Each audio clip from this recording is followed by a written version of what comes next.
5चा आहे तर माझं नियोजन हे त्यापेक्षा अधिकचं असलं पाहिजे. मी असा विचार करून चालणार नाही की 160 165 मार्क्स मिळाले म्हणजे मी पास होतो. माझी भूमिका ही असली पाहिजे की मला 200 पैकी 200 मिळाले पाहिजे.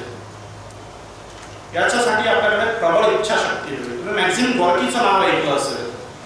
रशियन क्रांतीचा ज्याला आपण साहित्यिक जनक म्हणू असा हा मॅक्झिम गॉर्की. या मॅक्झिम गॉर्कीची आई नावाची कादंबरी अगदी प्रसिद्ध आहे. जगामधल्या ज्या फेमस प्रसिद्ध 141 भाषा आहेत या जगातल्या 141 भाषांमध्ये या मॅक्झिम गॉर्कीच्या आई या कादंबरीचं भाषांतर झालेलं आहे. म्हणून सांगत नाही पण तुम्हाला तुमच्या पुढे एक उदाहरण ठेवायचं होतं की माझ्यासारखा ज्याच्या घरातले पालक 7वी 8वी शिकलेले आहेत, ज्याच्या पालकाकडे शिक्षण देण्याचीही ऐपत नव्हती, ज्याचा जन्म खेड्यात झालेला आहे, ज्याला बाह्य शाळा विद्यार्थी म्हणून शिक्षण घ्यावं लागलं, असा जर माणूस केवळ मोठ्या अपेक्षांच्या आधारे महत्वाकांक्षेच्या आधारे यशस्वी होऊ शकतो तर तुमच्यासारख्या सुस्थितीत असणारे विद्यार्थी कधीही यशस्वी होऊ शकतात. म्हणून जर स्पर्धा परीक्षेत यशस्वी होण्याचं स्वप्न बाळगत असाल तर तुम्ही मोठ्या महत्वाकांक्षा बाळगल्या पाहिजे. यासोबतच आपल्याला तल्लीनता असली पाहिजे. आपली जी तल्लीनता आहे अभ्यास करतानाची ती बऱ्याच वेळा भंग होते असं मला दिसतं. मी जरी अभ्यास करतानाच्या काळात मी कुठल्याही ग्रुपमध्ये नव्हतो, मला असं वाटायचं की ग्रुप असला पाहिजे, परंतु कुठल्या ग्रुपला मलाच ऍक्सेप्ट करून नाही.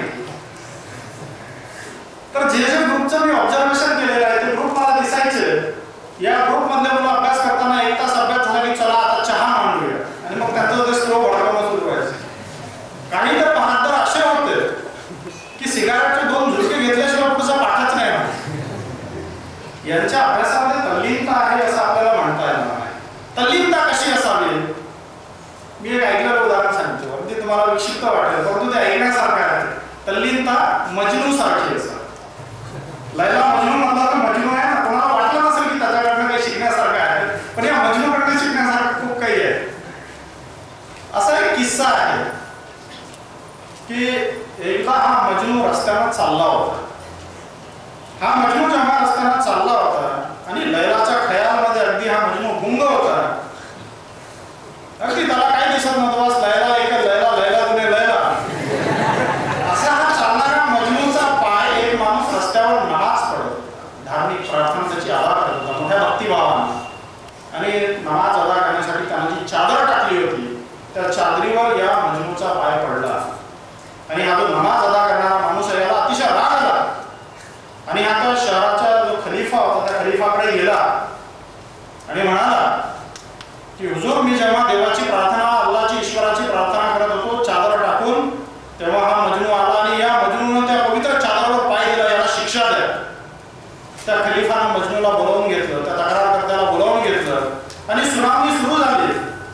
आणि विचारला की मजनू क्या ये सच है कि जब ये नमाज अदा कर रहे थे तब तुमने इनकी चादर पर पाव दिया?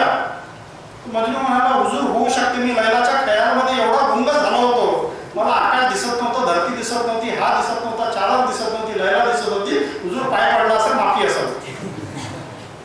ऐकून घेतलं खलिफा. मग त्याला म्हणाला की या चादरवर पाय दिला तेव्हा तू काय करत होता म्हणे. तो म्हणे, हुजूर मी देवाची प्रार्थना करत होतो.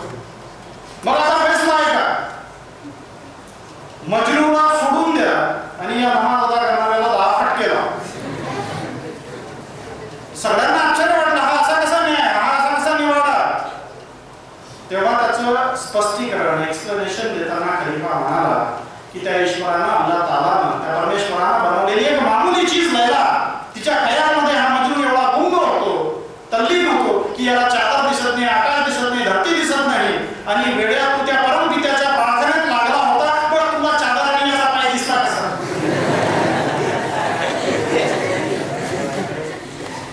यशस्वी जर व्हायचं असेल तर या मजनूची तल्लीनता ठेवा. अभ्यास करत असताना कोणताही लैला